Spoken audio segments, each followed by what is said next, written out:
Assalamualaikum warahmatullahi wabarakatuh.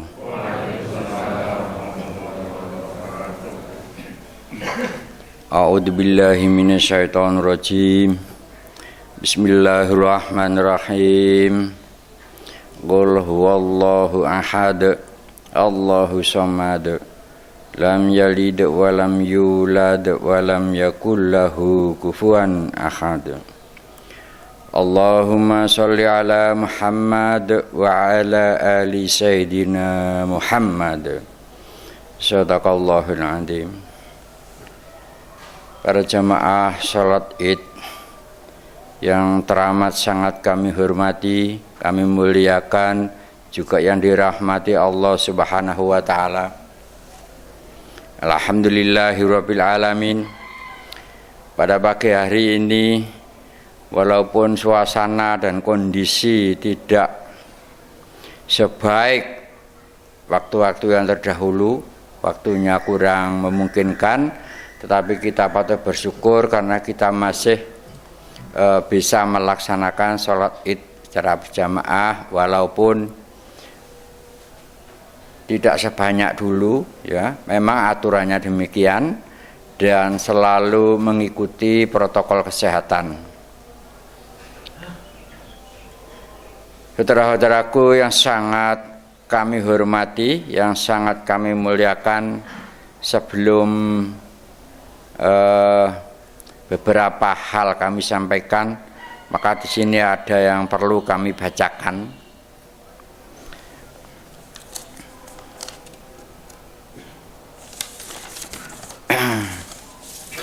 Yaitu kepada saudara-saudara kita yang melaksanakan hewan kurban, ya.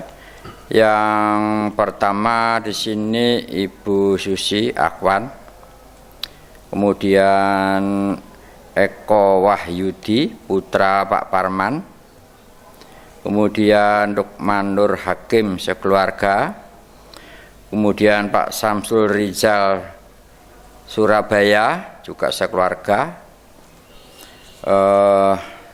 Pak Samsul ini seekor sapi.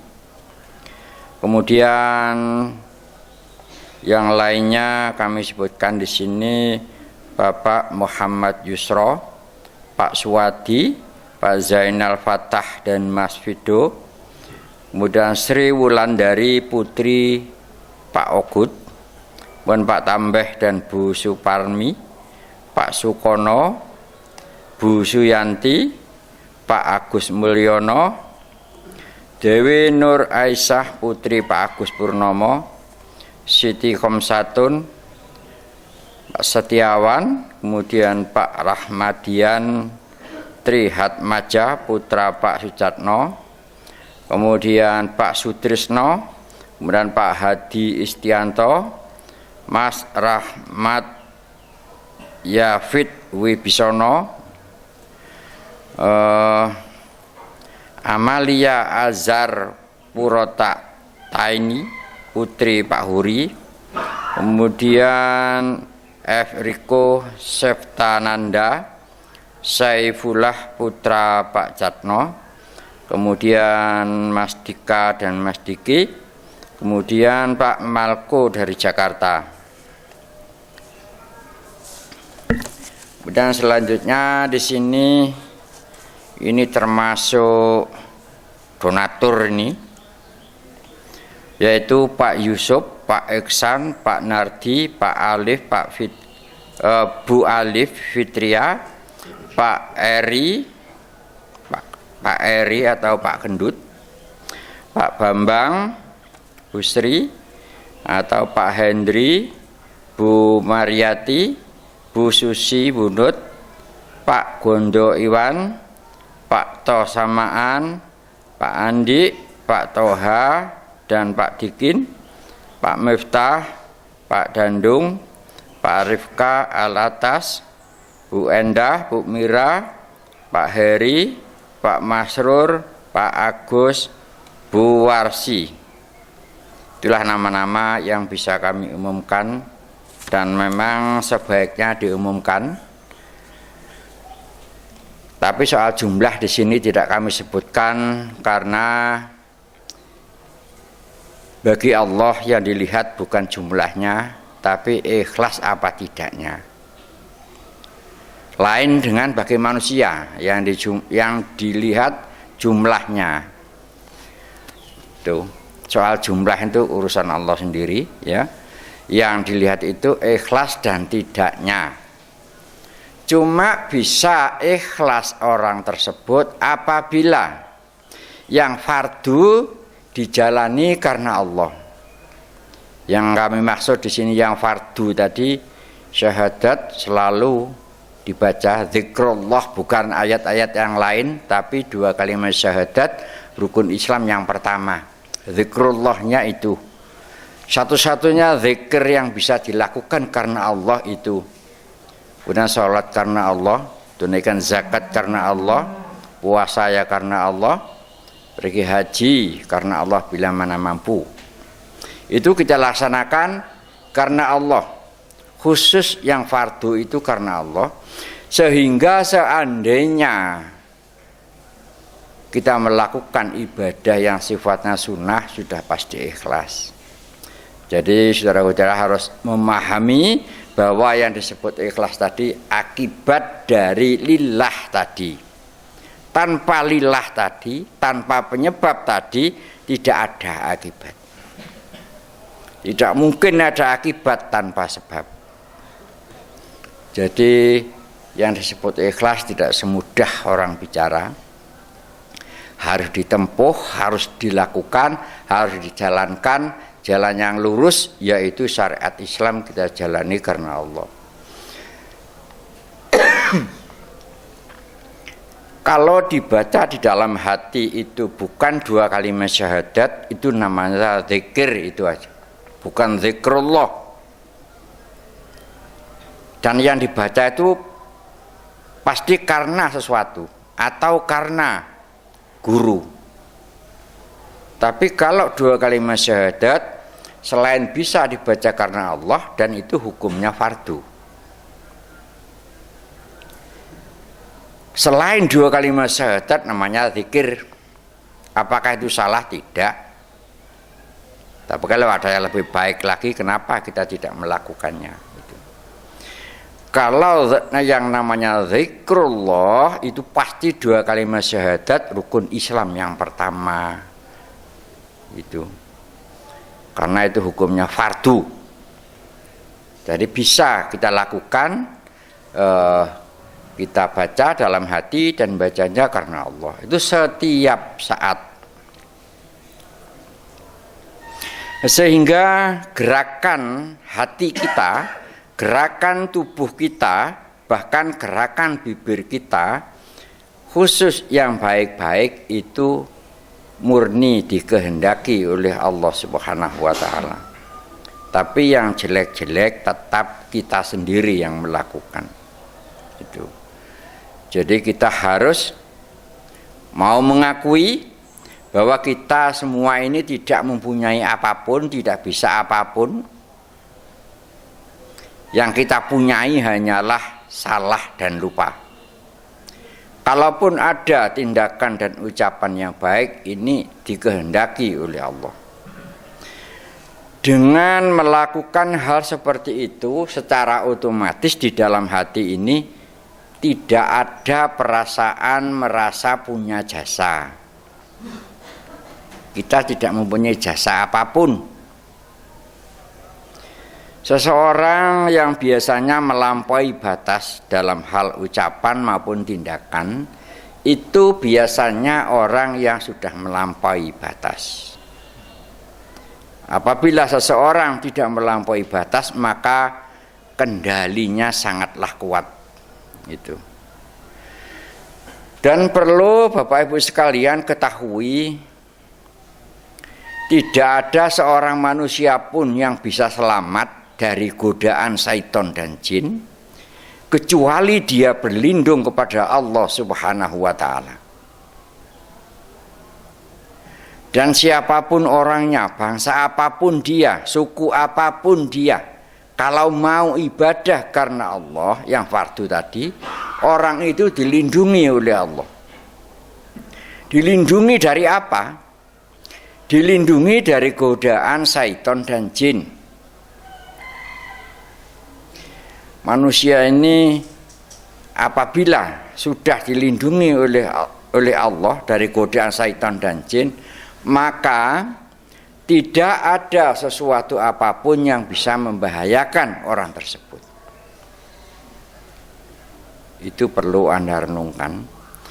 Dan semakin tambah usia, orang tersebut akan semakin takwa, akan semakin cinta kepada Allah, akan semakin percaya dengan Allah. Mencintai dan percaya penuh dengan Allah itu disebut iman. Disebut iman. Iman ada hubungannya dengan perintah tadi. Itu.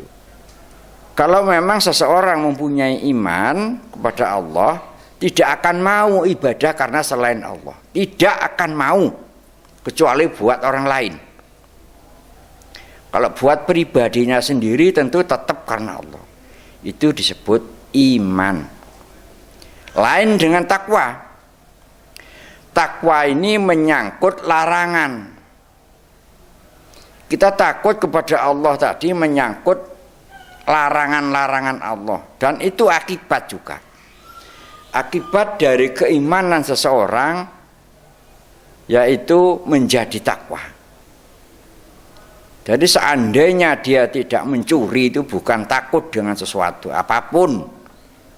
Memang takut kepada Allah. Takwa tidak semudah orang bicara. Tanpa melakukan penyebab, tanpa melakukan yang fardu tadi kita jalani karena Allah, ketakwaan tadi masih termasuk bohong. Karena enggak mencuri bukan takut kepada Allah, tapi takut ketahuan. Baik menurut manusia, belum tentulah baik bagi Allah Subhanahu wa ta'ala. Apabila dia tidak mencuri itu memang takut kepada Allah, tentu baik bagi semuanya. Menurut Allah baik, ada nilai. Menurut sesama pun juga baik dan menjadi aman. Kenapa sejak awal kami tidak pernah bicara yang lain kecuali yang fardu tadi? Karena itu puncaknya penyebab. Tanpa melakukan yang fardu tadi, kita lakukan karena Allah, maka mustahil ada iman di hati seseorang. Apabila di hati seseorang sampai ada iman, iman yang paling tipis sekalipun, orang itu tidak akan mengalami suatu kegelisahan. Dan lagi tidak ada suatu persoalan yang serumit apapun yang tidak bisa diselesaikan dengan rasa iman itu. Contoh, ada orang terkena penyakit corona, meninggal. Banyak yang meninggal, bahkan berurutan. Setelah ditinggal, mereka saling menyalahkan. Kenapa dulu nggak dibawa ke sini, ke sini, ke sini, ke sini? Menjadi runjam masalahnya. Saling menyalahkan satu sama lain. Apabila di situ ada seseorang yang punya iman, orang itu tidak banyak bicara, hanya sekali bicara. Masalah yang runjam tadi bisa selesai. Hanya satu kali bicara. Kalian pikir seandainya nggak ada coronanya nggak meninggal itu? Memangnya meninggal itu karena corona? Meninggal itu ialah sudah sampai garis kematian. Seandainya tidak ada corona ini pun detik itu juga meninggal. Dengan cara gimana? Yang jelas saatnya tidak bisa dirubah. Hanya cara kematiannya yang rubah. Itu pemikiran seseorang yang mempunyai iman. Itu bisa menyelesaikan. Itu pengertian begini. Nur Muhammad, ya, Nur Muhammad, cahaya ilahi, tidak ada sesuatu pun yang nggak bisa ditembus. Kegelapan tingkat berapapun bisa ditembus dengan cahaya Nur Muhammad.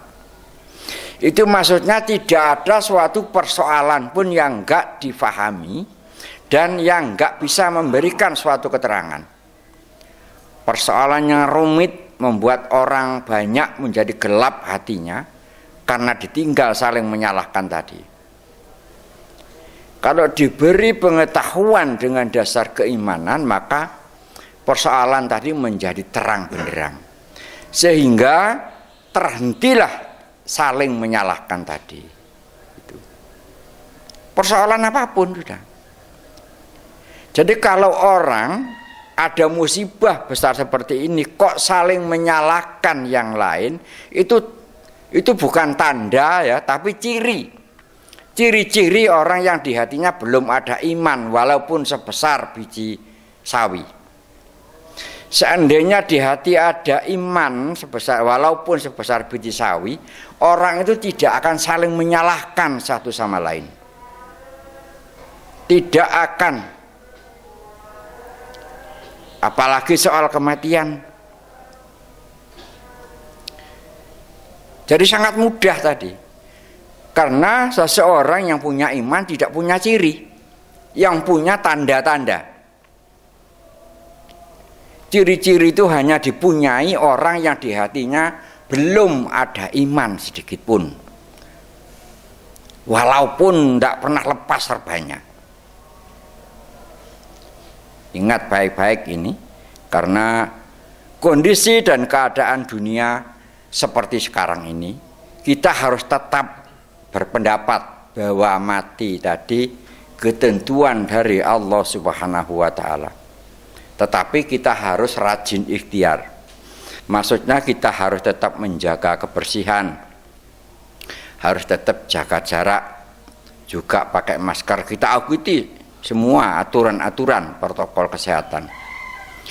Tetapi dalam hati harus kuat bahwa kematian adalah sudah diputuskan sejak kita belum lahir.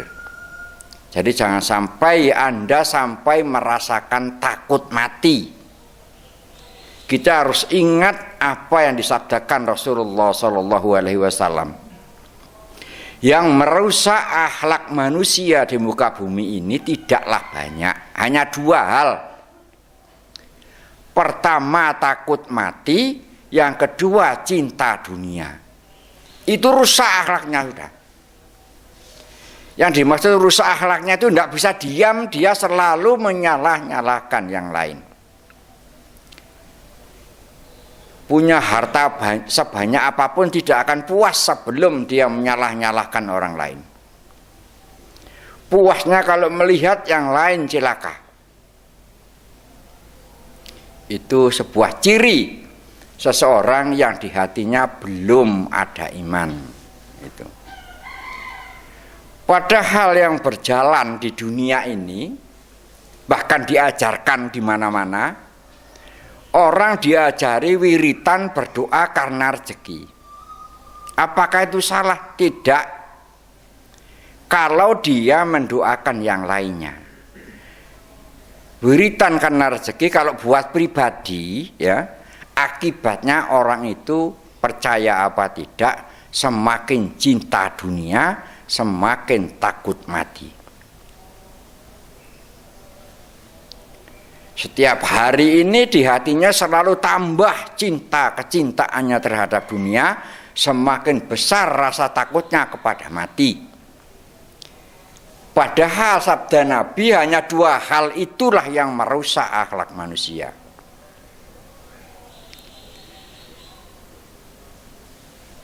Saya mohon maaf, saya sendiri juga senang dengan dunia, tapi kalau disuruh nyembah dunia saya tidak akan mau. Saya tidak akan mau wiritan karena rezeki buat pribadi saya sendiri. Walaupun saya senang dengan harta. Karena saya punya keluarga. Caranya kita ikhtiar, kita bekerja. Itu. Jadi orang wiritan karena rezeki itu sama dengan menyembah dunia, memakai cara Islam, tetapi mereka tidak mengetahuinya. Orang wiritan karena wanita, sama, itu juga menyembah manusia memakai cara Islam. Apakah itu salah? Itu tidak disarankan. Itu tidak disarankan. Sesuatu yang bisa menambah kecintaan kita kepada dunia, ini harus kita waspadai. Sesuatu yang membuat kita sangat takut mati juga harus kita waspadai kalau tidak ingin akhlak kita menjadi rusak. Sudah jelas-jelas kematian itu urusan Allah. Kenapa sak dunia ketakutan? Kita cukup usaha, cukup ikhtiar, cukup jaga jarak, cukup jangan saling menyalahkan satu sama lain. Ini benar-benar kejadian yang memang pelajaran. Allah memberi pelajaran kepada umat manusia. Karena apa? Sebab wilayahnya sak dunia. Kecuali kalau satu kampung, satu kecamatan, atau satu negara, ini mungkin ada unsur kesengajaan. Tapi kalau sudah sak dunia, kita tidak perlu saling menyalahkan, saling curiga satu sama lain. Tidak menyelesaikan masalah. Itulah Bapak Ibu sekalian yang sangat kami hormati, yang sangat kami muliakan, dan yang dirahmati Allah Subhanahu wa Ta'ala. Ada sedikit pengetahuan yang disebut rahmat dari Allah tadi, itu bisa ada manfaat mulai dunia hingga akhirat. Tapi kalau yang namanya berkah, ini jangkanya pendek. Keberkahan itu jangkanya pendek, bahkan mungkin bisa tidak sampai ke akhirat. Tapi kalau yang namanya rahmat, seseorang yang mendapat rahmat dari Allah, orang itu mendapat tuntunan, mendapat bimbingan, mendapat penjagaan, jadi hatinya selalu merasa aman, mulai dunia hingga sampai akhirat, tidak ada batas waktu. Hampir sama dengan syafaat. Kalau syafaat murni dari Allah yang harus lewat Rasulullah. Tanpa lewat Rasulullah tidak akan ada syafaat. Itu. Kalau syafaat tadi orangnya harus menjalani syariat Islam tadi. Tanpa itu tidak mungkin dapat syafaat. Kalau rahmat, orang itu menjalani apa tidak, itu memang Allah menghendaki. Walaupun anak nakal, anak bagaimana kalau diberi rahmat oleh Allah, kita mau apa? Walaupun orang kelihatannya kurang ajar, suatu saat oleh Allah diberi rahmat, hatinya terbuka, kita mau apa? Gitu. Jadi perbedaan-perbedaan kalimat kita dari sedikit agar bisa memahami, agar tidak asal bicara. Gitu. Dari sedikit kita pahami. Tetapi apabila Anda tidak ragu-ragu menjalani perintah Allah yang sifatnya fardu tadi itu secara utuh karena Allah, cepat atau lambat hati Anda, walaupun Anda sedang sendirian, hati Anda akan tumbuh pengetahuan, oh lek begini itu begini, namanya tumbuh. Kalau bahasa Al-Quran itu begini, aku turunkan hujan dari langit turun ke bumi, sehingga di bumi ini tumbuh-tumbuhan dan biji-bijian, dan itu sangat bermanfaat buat kalian. Bahasanya begitu. Tapi yang dimaksud oleh Allah tadi itu bahasa perumpamaan, yang mana maknanya tadi apabila orang itu Hujan tadi itu petunjuk apabila ada pengetahuan, orang itu dengan rendah hati, dengan senang hati mau mendengarkan. Itu seandainya tanaman tersirami. Maka pelan-pelan suatu saat akan tumbuh tumbuh-tumbuhan. Tumbuh-tumbuhan tadi ilmu pengetahuan di hati ini selalu tambah. Oh begini, gitu. Lah tumbuh tadi apabila itu benar, pada akhirnya akan menjadi pohon, namanya pohon iman. Itu namanya pohon iman. Sedangkan pohon iman tadi, pohonnya tadi yaitu syariat Islam yang utuh tadi. Syahadat, sholat, zakat, puasa, haji, bila menabung. Itu pohon.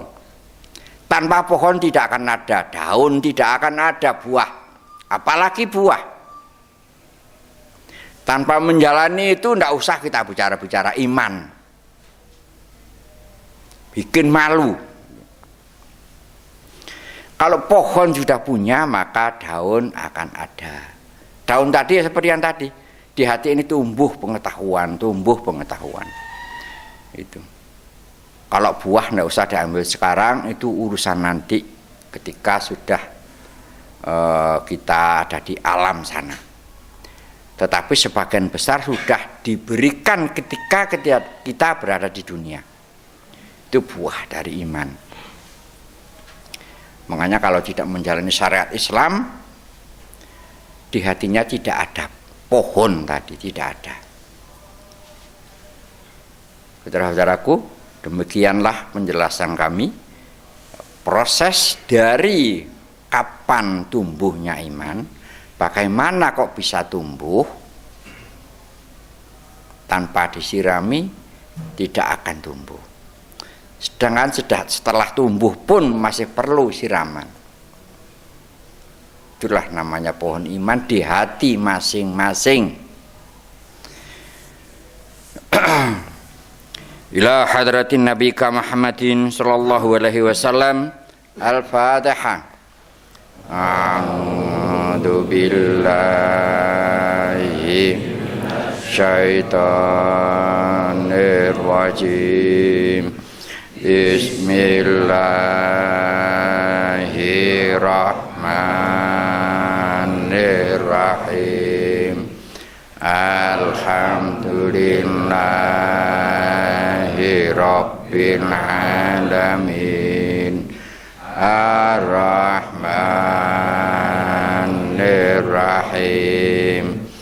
Maliki yaumiddin. Iyyaka na'budu wa iyyaka nasta'in. Ihdinas siratal mustaqim. Siratal ladzina an'amta 'alaihim ghairil maghdubi 'alaihim waladdallin.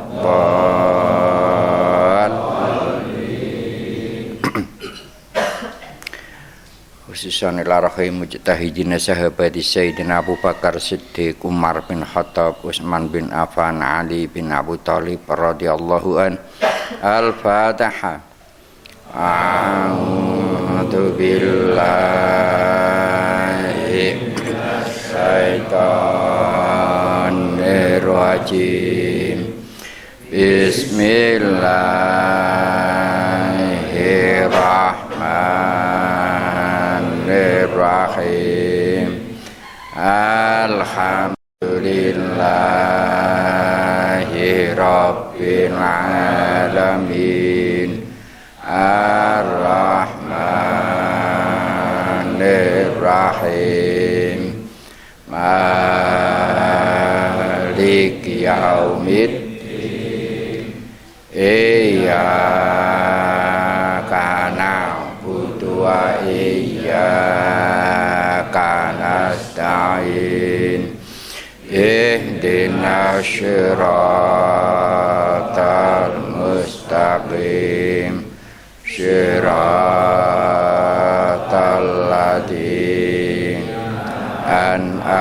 alaihim ghairil maghdubi alaihim waladdallin.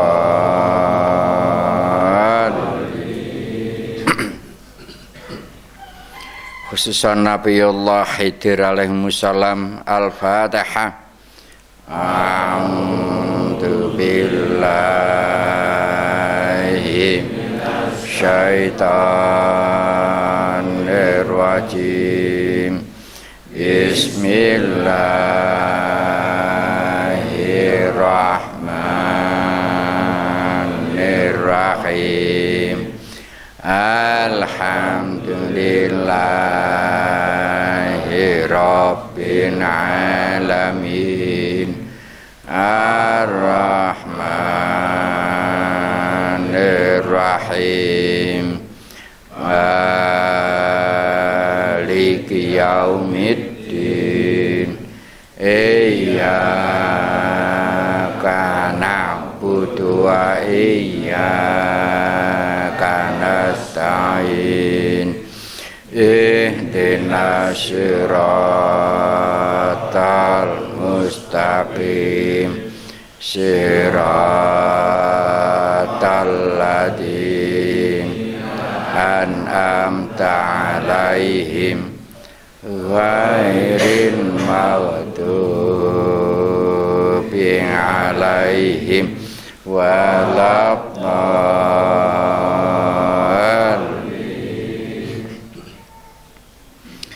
Al-Fatihah.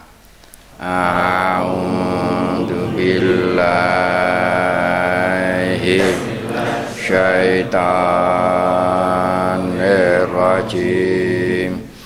Bismillahirrahmanirrahim. Alhamdulillahi rabbil alamin. Ar-Rahmanir Rahim. Maliki yaumiddin. Iyyaka na'budu wa iyyaka nasta'in. Ihdinas siratal mustaqim. Siratal ladzina an'amta 'alaihim ghairil maghdubi 'alaihim waladdallin.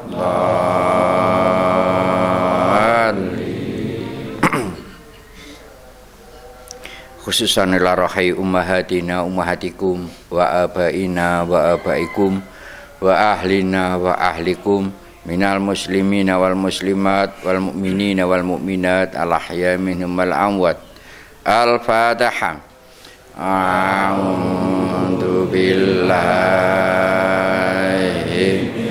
syaitanir rajim. Bismillahirrahmanirrahim. Alhamdulillahi rabbil alamin. Ar-Rahmanir Rahim. Maliki yaumiddin. Iyyaka na'budu wa iyyaka nasta'in. Ihdinas siratal mustaqim. Siratal ladzina an'amta 'alaihim ghairil maghdubi 'alaihim waladdallin.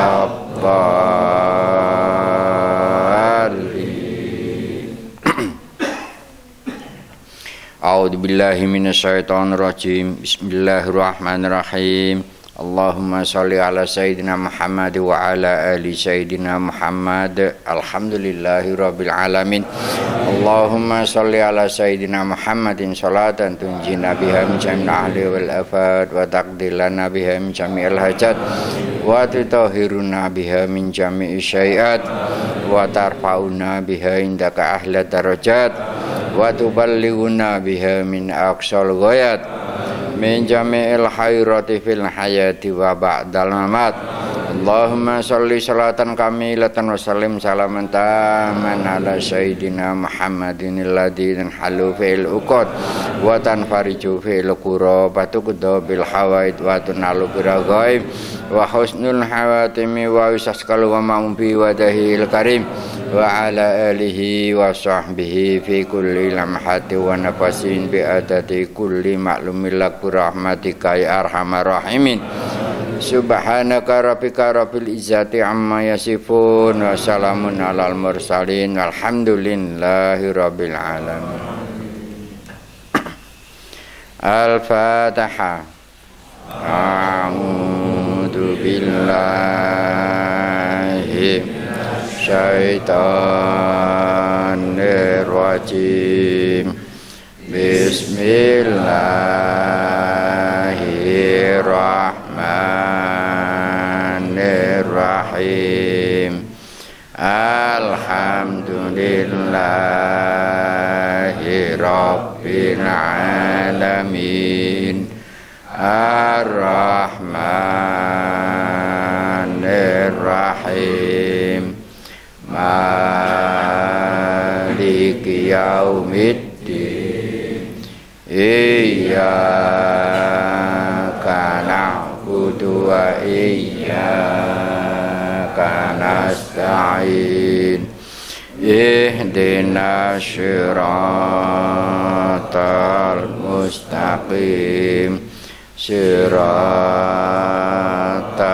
ladzina an'amta 'alaihim ghairil maghdubi